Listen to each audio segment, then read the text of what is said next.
We invite you to subscribe to Mystic Post TV. The following passage is an excerpt from a book about Medjugorje known as the Red Book. To better understand these words from this book, we must take a step back. They are very clear words spoken by the visionary Mirjana Soldo. Like all things said about the Queen of Peace, they cannot be erased, and they are an integral part of the mystery of Medjugorje.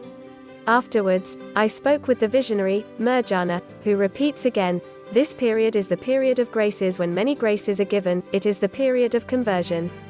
The second period will be a very painful purification process that will be for all humanity, and at the end of this process Jesus will come and the visible sign will appear. I asked the seer how she feels. On the one hand, she feels sad, and on the other hand, she emphasizes that we must be very happy, if we know what awaits us. This life has value. During an apparition on November 2, 1985, the priest saw Mirjana lowering her head. She was very sad, with eyes full of tears. After the apparition he asked her, "What was it? Why were you so sad?" Then she explained, "The Madonna made me see for the first time, as in a film, the unfolding of the first secret. It's very hard and heavy. For this I am sad." The visionary says she has asked the Madonna, "If these things will come, does it mean God has a hard heart?" Our Lady replied, "God does not have a hard heart, but man has a hard heart. Look around you and you will see how many sins there are, and you will then understand." Afterwards, I spoke with the visionary, who repeats again, this period is the period of graces. The second period will be a very painful purification process that will be for all humanity. And at the end of this encounter with Our Lady, Jesus will come. I asked the seer how she feels.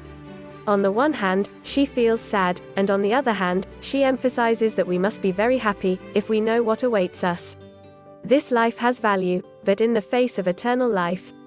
Please understand, here on earth we are only passengers on a way to eternity. The visionary emphasizes this aspect of the joy and hope that we must have looking at the future. As you know, Our Lady sends messages to all of us.